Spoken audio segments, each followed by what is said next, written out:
Alors, je m'appelle Gilles Raoul Cormeil, je suis professeur de droit de la famille à l'université de Caen et je suis intervenu à cette manifestation scientifique sur la place des familles et des proches dans l'exercice des droits humains des personnes vulnérabilisées par la vieillesse, la maladie, le handicap. Alors, il était très important qu'un juriste intervienne et vienne préciser la notion de famille, tout d'abord, parce qu'il n'y a pas de réflexion d'ampleur sur la notion de famille dans le Code civil. Il y a différentes conceptions de la famille dans le Code civil selon le rôle que le Code civil entend lui faire jouer.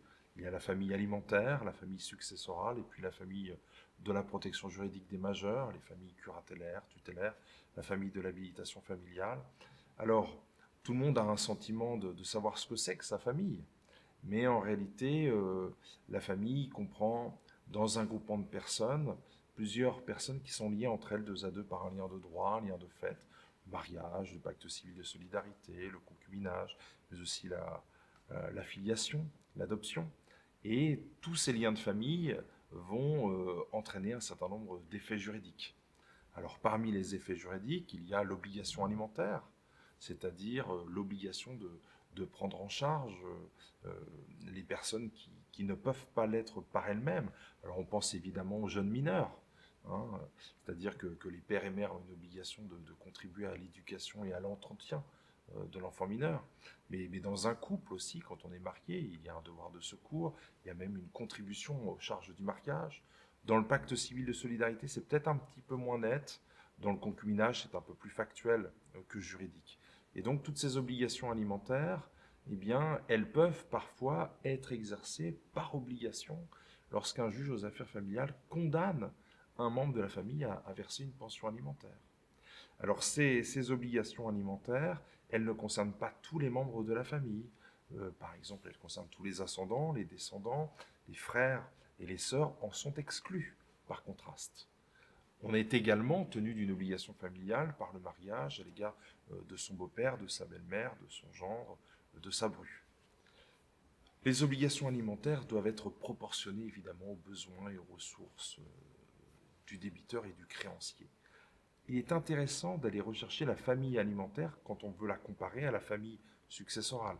Qui va hériter d'un défunt lorsque celui-ci n'a pas dans son testament appelé quelques légataires universels ou donner des biens par un legs à titre particulier.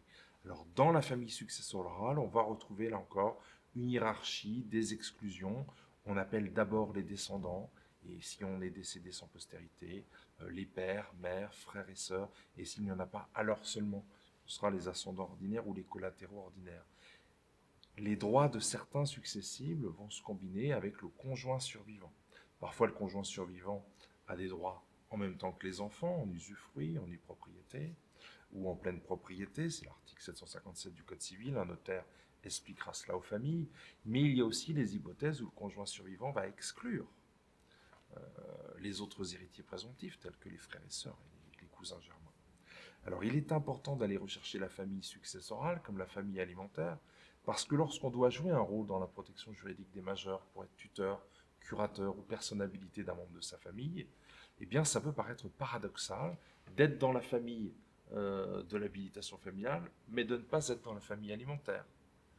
D'être dans la famille de l'habilitation familiale ou de la curatelle ou de la tutelle, et de ne pas être dans la famille euh, successorale. Voilà. C'est le cas, par exemple, pour un concubin. Un concubin, on ne peut pas lui demander de pension alimentaire. Un concubin, il ne sera pas appelé à la succession. Et pourtant, le concubin, il peut être curateur ou tuteur. Alors, il y a ici, je le trouve, un manque de hauteur sur ce qui nous fait et ce qui fait famille aujourd'hui. Il faut véritablement, je trouve, réfléchir à l'engagement familial. Alors oui, oui, la famille, ça vous oblige. Oui, la famille, ça vous oblige. Et oui, quand on est une personne vulnérable, on doit d'abord se tourner vers les siens avant de se tourner vers l'État.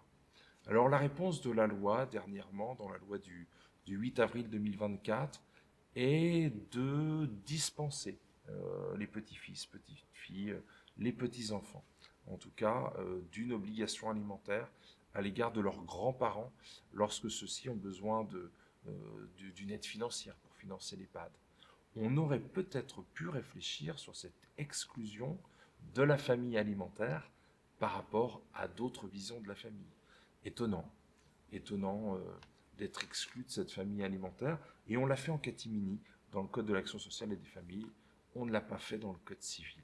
Voilà un monde de hauteur de vue, je trouve, sur la famille dans notre société d'aujourd'hui, qui pose difficulté. Parce que nous avons 1 million de personnes qui sont aujourd'hui en curatelle, en tutelle, qui sont des personnes protégées, et la moitié des mesures sont exercées par les familles.